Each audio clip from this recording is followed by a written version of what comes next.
Halo semuanya, saya Joanita Tris dari IT 501. Pada kesempatan kali ini saya akan mempresentasikan tentang dasar pemrograman Java, yaitu makalah yang saya buat pada tugas 1.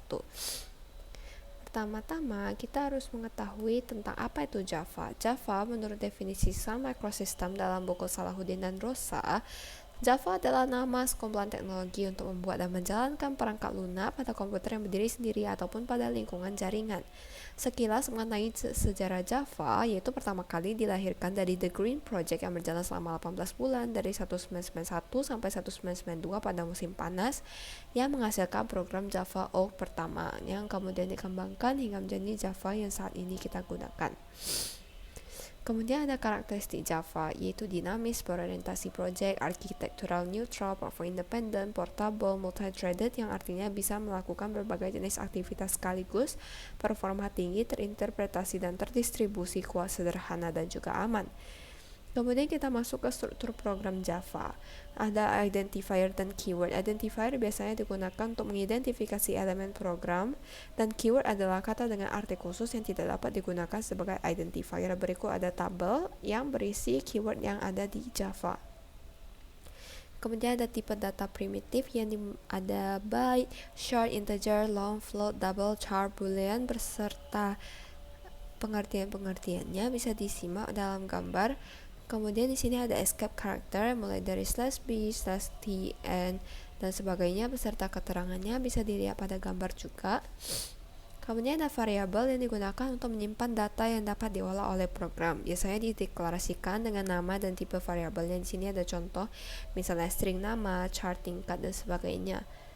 Kemudian ada konstanta dan enumerated. Konstanta digunakan untuk menyimpan data yang tidak akan berubah seperti p. Dan enumeration sering digunakan untuk membuat daftar nilai dalam jumlah yang terbatas.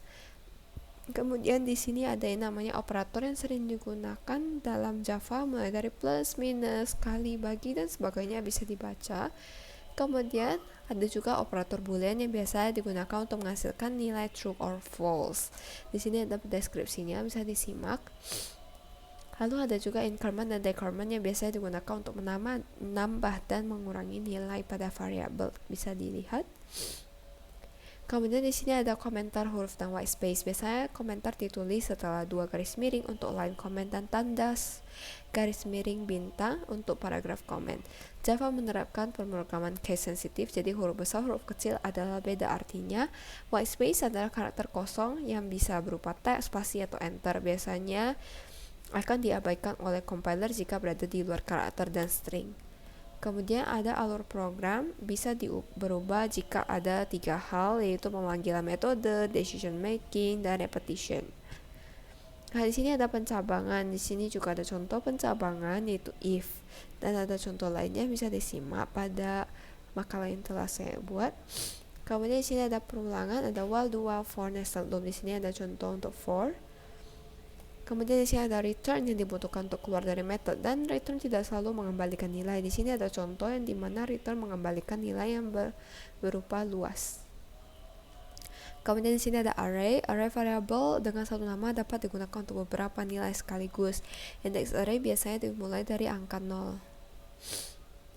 Kemudian di sini kita masuk ke kelebihan Java, yaitu yang pertama ada multi-platform, OOP, atau berorientasi objek, perpustakaannya lengkap, mendukung native method, bergaya C++ sehingga mudah dipahami, dan pengumpulan sampelnya juga dilakukan secara otomatis. Kemudian kita masuk ke kekurangan dari Java, yaitu meskipun banyak platform yang dapat memakai Java, namun masih ada juga platform yang tidak kompatibel. Kemudian juga mudah didekompilasi, graphical user interface-nya kurang menarik sehingga biasanya kita menggunakan JavaScript. Kemudian penggunaan memorinya juga banyak. Nah, secara kesimpulan, Java sebagai platform pengembang berbagai aplikasi telah memenuhi standar eksistensi bahasa pemrograman dan memberikan berbagai kenyamanan bagi programmer untuk pengembangan aplikasi. Dan dengan berbagai macam fitur yang dimiliki Java, kita dapat memfungsikannya untuk membuat aplikasi dalam kehidupan sehari-hari. Dan sekian dari saya, terima kasih atas waktu dan perhatiannya, sampai jumpa di lain kesempatan.